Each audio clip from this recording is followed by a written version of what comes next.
C'est parti, la guerre du streaming fait rage. Salut à tous, ici Reg et bienvenue dans cette vidéo où je vais parler de la plateforme Disney+.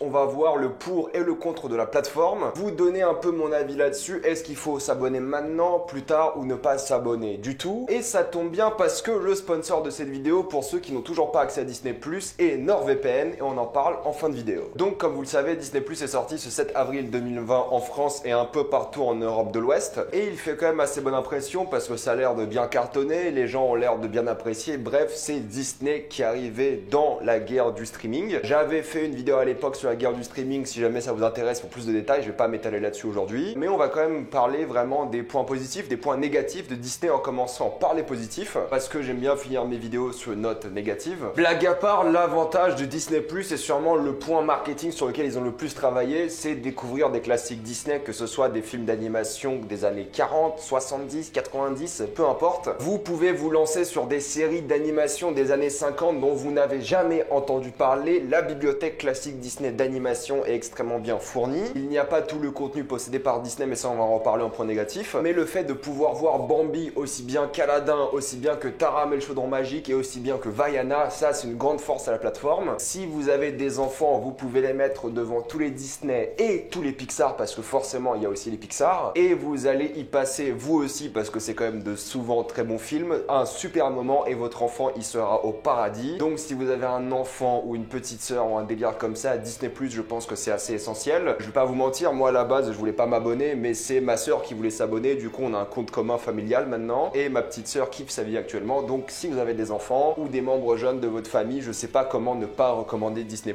c'est tout ce que moi j'aurais aimé avoir étant gamin. Moi je me trimballais toujours avec ma VHS d'Hercule et de Tarzan, mais là il y a tout disponible en ligne et c'est incroyable. Je pense que pour un gosse ou même pour un adulte, mais moi je suis assez content de revoir des classiques, j'ai pas forcément le temps mais je suis content d'y avoir accès quand je veux, c'est une chose absolument formidable et ça c'est le point principal, l'argument de vente numéro 1 de Disney+, et ils ont raison de mettre le paquet là-dessus. Mais évidemment, deuxième point positif, c'est qu'il n'y a pas que ça, il y a évidemment la Fox, donc vous avez Avatar, vous avez Pirates des Caraïbes, vous avez tous les Pixar comme je l'ai dit, vous avez tous les Marvel aussi évidemment, vous avez tous les Star Wars et même des documentaires Star Wars comme l'Empire des Rêves et des séries animées Star Wars, des trucs dont vous n'avez jamais entendu parler, même s'il manque quand même pas mal de choses, on va pas se mentir. Vous avez National Geographic, vous avez vraiment plein de choses super bien foutues qui font maintenant partie de la marque Disney, que ce soit Lucasfilm ou plein d'autres marques, et au fur et à mesure avec la Fox, avec les autres studios que Disney vont probablement racheter, on va voir cette bibliothèque Disney vraiment devenir de plus en plus grande et les plateformes des concurrents qui possèdent encore des films Disney ou des séries Disney disparaître de leur plateforme pour justement que Disney ait le monopole de leur contenu. Et ça, encore une fois, avoir accès à tous les Star Wars ou tous les Marvel 3 ans après la sortie au cinéma, c'est plutôt cool. Alors oui, il y a un problème par rapport à ça, on va en parler en point négatif, mais d'un point de vue de manière générale, je trouve ça plutôt bien foutu et plutôt cool. Et de la même manière, vous avez le droit à des documentaires. Le meilleur documentaire que j'ai vu de ma vie, ou du moins l'un des meilleurs, est disponible sur Disney+, ça s'appelle Free Solo. Ça n'a rien à voir avec Han Solo, ne vous inquiétez pas, mais si vous avez vu ce documentaire, vous savez qu'il est incroyable. Donc oui, vous avez des documentaires animaliers parce qu'il y a pas mal de National Geographic, et vous avez de plus en plus de documentaires qui vont apparaître, comme Jeff Goldblum qui se balade un peu et qui fait sa vie en découvrant des cultures différentes. Et quand je dis des cultures différentes, c'est pas des pays différents, mais par exemple l'art du tatouage. Donc il y a moyen que Disney soit un endroit pour voir plein de documentaires super cool. On parlera un peu des défauts de ça juste après, mais on finit avec les parties positives. Le prix, évidemment, on est sur du 7 € par mois pour toute la famille et c'est plutôt cool, et c'est encore moins cher si vous avez Canal+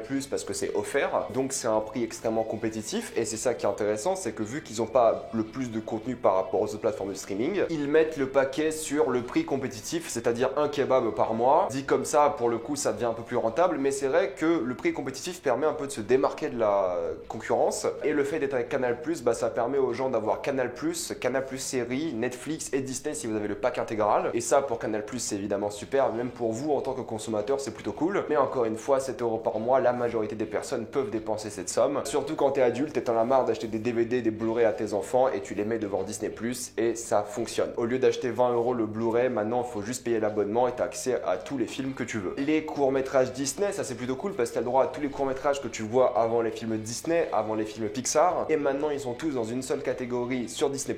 Avant fallait aller sur YouTube, fallait attendre un peu la date de sortie et tout, maintenant tout est dessus sans aucun problème. Ça te fait kiffer, c'est des courts-métrages qui ont souvent beaucoup de cœur, qui sont super kiffants et qui font encore une fois rêver adultes et enfants, donc ça c'est plutôt cool. Et l'interface de la plateforme, que ce soit dans le lecteur ou sur le mobile ou sur Windows est plutôt bien foutu. On est sur quelque chose qui est comme Netflix, mais toutes les plateformes de streaming ressemblent à Netflix, on va pas se mentir. Peut-être que OCS est légèrement différente, mais sans plus. Donc oui, c'est pratique parce que c'est fait par catégorie. Il y a des catégories originales, films, séries, en plus par des catégories de genre, des catégories court-métrage, documentaire, bref, c'est plutôt bien foutu. Faudrait voir comment fonctionne l'algorithme, s'ils ont le même délire que Netflix à changer les miniatures, mais ça m'étonnerait, on verra bien. On verra comment la plateforme va évoluer en fonction de ce que vous regardez. Mais je pense que contrairement à Netflix, où l'objectif est d'avoir un contenu qui ressemble vraiment à l'utilisateur, là ils vont plutôt avoir une forme plus uniforme et similaire pour tout le monde. On verra comment ça évolue, mais c'est plutôt cool parce que vous pouvez aussi avoir accès aux différentes langues. Si vous regardez un classique d'animation Disney, vous avez le choix entre pas mal de langues de lecture et aussi de sous-titres. Même s'il y a un défaut par rapport à ça, j'en parlerai après. Donc c'est bien foutu, que ce soit sur mobile ou sur ordinateur. J'ai pas essayé la version télé parce que j'ai tout simplement pas de télé, mais je pense que ça marche plutôt bien. Même si apparemment il faut avoir une box ou Canal+ ou une PS4 pour regarder sur une télé. Si c'est le cas, je ne peux pas confirmer, mais si c'est le cas, achetez-vous un Chromecast ou un Fire Stick TV Amazon. Ça permet de mettre n'importe quel contenu que vous regardez sur votre télé et c'est incroyable. Moi j'ai 2 Chromecast, je peux vous dire que je les utilise à chaque fois, c'est inégalable. Et un truc plutôt cool, c'est que vous pouvez rechercher votre contenu par personnage, par genre et vraiment par film évidemment. Mais pour entrer dans les points négatifs, vous ne pouvez pas chercher par réalisateur, par acteur et ça c'est un peu dommage. L'avantage de Netflix c'est que vous pouvez taper un nom de réalisateur et vous avez tous les films du réalisateur. Vous pouvez taper un film qui existe dans le monde mais qui n'est pas disponible sur Netflix et quand même il y aura des films similaires à ce film. Alors que sur Disney+, si vous tapez un film qui n'existe pas, il y aura juste marqué aucun résultat disponible. Alors que Netflix va vous dire ok, il n'y a pas ce film là mais on a d'autres choses qui est similaire donc tu peux kiffer, tu peux regarder. Il n'y a pas ce film là du réalisateur mais il en a fait un autre qui est pas mal donc tu peux regarder ça. Donc ça c'est vraiment cool quand t'aimes découvrir des choses. Sur Disney+, c'est moins axé sur ça. Il faut savoir ce que tu veux regarder mais ça je pense que ça va changer au fur et à mesure des années. Pour continuer sur les points négatifs, un truc que je trouve vraiment stupide, c'est que sur Netflix tu sais quelle est la VO du contenu que tu regardes. Si tu regardes une série espagnole, quand tu iras dans les paramètres de l'épisode, tu verras espagnol, VO entre crochets. Sur Disney+, quand tu vas dans les paramètres de l'épisode et tu essaies de changer la langue, il n'y a pas marqué la langue d'origine et je trouve ça honteux parce que tout spectateur devrait savoir dans quelle langue est leur contenu parce que des fois tu peux regarder une série espagnole mais si tu la regardes en anglais, bah, tu penseras que c'est une série anglaise, ça n'aura pas de sens. Donc c'est contre-productif pour les artistes, pour la version qu'ils ont voulu sortir et ça met en avant le doublage qui est peut-être bon, je m'en fiche, mais ça gâche un peu l'authenticité de la série ou du film si tu sais pas quelle est la langue d'origine et t'as pas forcément envie de vérifier à chaque fois. C'est un ajout super simple à faire, dites-nous dans quelle langue est le contenu que je dois regarder. Après, chacun est libre de le mettre en français, en chinois, en arabe, ce que vous voulez, peu importe, mais il est essentiel de savoir quelle est la langue d'origine. Parce que vous avez la date de sortie, les acteurs, les réalisateurs, tout ce que vous voulez, même la classification d'âge. Il y a même le format HD 5.1 par exemple, mais pas le pays d'origine et je trouve ça vraiment dommage. Un autre truc où je vais peut-être un peu chipoter mais qui va sûrement arriver plus tard, c'est qu'il n'y a pas d'application Windows Disney+. C'est-à-dire que moi d'habitude je regarde pas mon contenu sur Netflix Chrome, mais je regarde sur Netflix l'application Windows qu'ils ont, parce que Chrome permet uniquement de regarder ton film ou ta série en 720p, donc c'est pas de la Full HD. Et si tu vas sur l'application Netflix Windows, tu seras en Full HD et même en 4K il me semble si tu as un écran 4K. Donc il faut vraiment que Disney+ sorte une application Windows pour avoir un meilleur détail et une meilleure résolution. Alors je sais qu'on est en plein confinement donc les données sont réduites, le bitrate de toutes les plateformes de streaming est réduit, ça je comprends, mais plus tard il faudra une application qui me permet de regarder mon contenu en Full HD ou 4K sur mon ordinateur. Encore un souci qui sera peut-être pas le cas pour beaucoup de Français, mais j'ai un compte Disney+ français, mais je suis actuellement en Pologne pour mon Erasmus et Disney+ n'est pas disponible en Pologne. Du coup, je dois passer par un VPN pour avoir accès à un compte que j'ai moi-même payé, mais dans un autre pays. Et ça, c'est stupide parce que tu devrais avoir accès à ton compte, peu importe le pays dans lequel t'es, si tu as payé un abonnement français. J'ai un compte en banque français, j'ai payé avec une carte bleue française. La logique serait que je suis français, mais je suis peut-être à l'étranger. Donc si maintenant vous voyagez en dehors, bon maintenant c'est mauvais timing pour voyager, d'accord, mais si vous voyagez dans un pays qui n'aura pas Disney+, comme en Asie où ça va arriver en 2021, vous n'allez pas avoir Disney+ dans ce pays-là alors que vous payez un abonnement. Donc si vous êtes en vacances ou même si vous voyagez pour le travail ou peu importe, il faudra impérativement passer par un VPN. Ça c'est un problème typique français, mais la chronologie des médias, il faut attendre 3 ans minimum. Alors c'est pas la faute de Disney+, je suis d'accord, mais il faudra attendre 3 ans entre la sortie en salle et le film sur Disney+ pour le voir. Donc Les Derniers Jedi arrivera en fin d'année, Infinity War arrivera en 2021, bref vous avez compris l'idée, il faut attendre, ça c'est chiant. Je le mets pas en désavantage pour Disney+ parce que toutes les plateformes ont le même problème, mais il suffit de regarder l'avantage qu'ont les Américains parce que En Avant est sorti sur Disney+ 3 semaines après la sortie cinéma. En France, il faudra attendre 3 ans alors que les salles de cinéma ont fermé en sachant que le film est sorti il n'y a pas si longtemps. Donc ça vraiment, on se fait encore entuber comme d'habitude en France pour cette raison-là et je trouve que c'est une loi qui n'a pas de sens. Mais je vais pas ouvrir le débat là-dessus, c'est juste dommage parce que l'avantage marketing aux USA et dans tous les autres pays du monde, c'est d'avoir Endgame 5 mois après la sortie cinéma, et ça c'est génial. Même si Disney viennent de complètement tuer le marché des DVD Blu-ray de leur plateforme. Sauf si ils ne mettent pas les bonus sur Disney+. Pourquoi je dis ça? Parce que sur Disney+, il y a une catégorie bonus. Tu te dis trop cool, il y aura les coulisses, il y aura vraiment comment ils ont fait le film, comment ils l'ont animé. Non, il y a juste des chansons, des trucs qui servent un peu à rien. À la limite, s'il y avait des bonus de tout le film, ça aurait été cool et ça aurait permis d'enterrer le marché Blu-ray. C'est pas forcément une bonne chose, mais ça aurait été vraiment cool d'avoir accès à des bonus sur Disney+,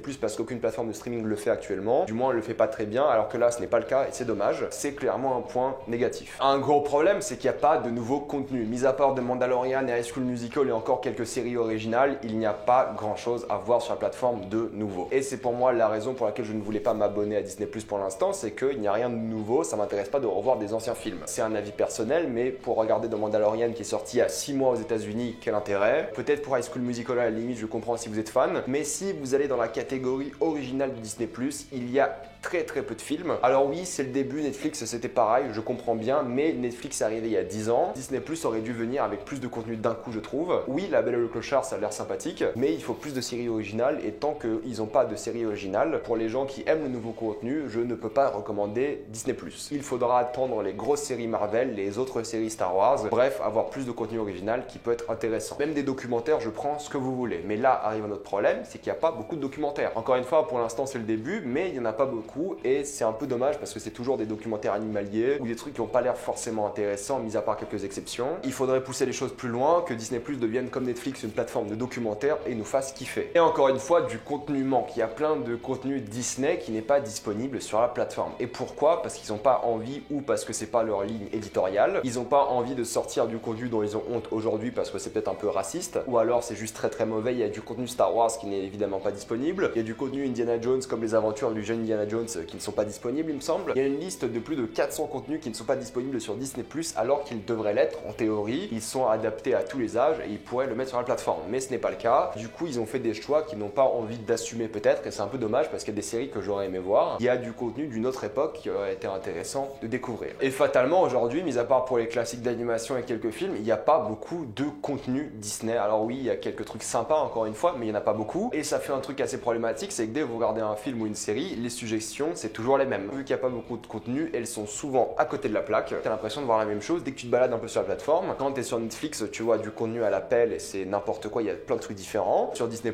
tu vois souvent les mêmes choses parce qu'ils n'ont pas beaucoup de contenu. Je comprends, c'est le début, mais tu peux pas commencer une plateforme comme ça avec aussi peu de contenu. Visiblement, ils peuvent, mais pour les gens qui sont intéressés de nouveaux contenus et de contenu en masse, Disney+ n'est clairement pas faite pour ces gens-là. Parce que si vous avez déjà vu les classiques Disney, mis à part regarder quelques films que vous aimez bien, bah après vous allez revoir les mêmes choses. Regardez Avatar, vous ne le faites pas 2 fois par an, c'est pas possible. C'est possible sauf si vous aimez ce film, d'accord, mais bon, en général, personne fait ça. Et du coup, ça donne un côté vraiment répétitif à la plateforme que je trouve dommage. Encore une fois, ça va changer avec le temps, mais là, on parle de Disney+ aujourd'hui. Pas de contenu pour adultes, je comprends qu'ils veulent mettre leur contenu pour adultes sur Hulu, mais quand tu vas dans X-Men et il n'y a pas Logan, c'est un peu dommage, je trouve. Alors, je comprends l'idée d'avoir un truc accessible à tous pour tout le monde, mais vous pouvez faire comme Netflix, vous pouvez avoir une catégorie adulte, même si ça fait un peu bizarre dit comme ça, de la même manière que Netflix a une catégorie enfant. Vous mettez un filtre parental et vous mettez le truc pour adultes sur Disney+ sans aucun problème. Ils sont en train d'y réfléchir apparemment, mais je trouve que c'est une bonne idée d'avoir tout le contenu de Disney là-dessus. Pourquoi ne pas avoir Alien et Logan sur Disney+? Moi, je trouve que ce serait un point extrêmement positif pour les fans de cinéma et pour les fans de séries aussi, parce que les enfants grandissent et à un moment, quand ils ont tout vu sur Disney+,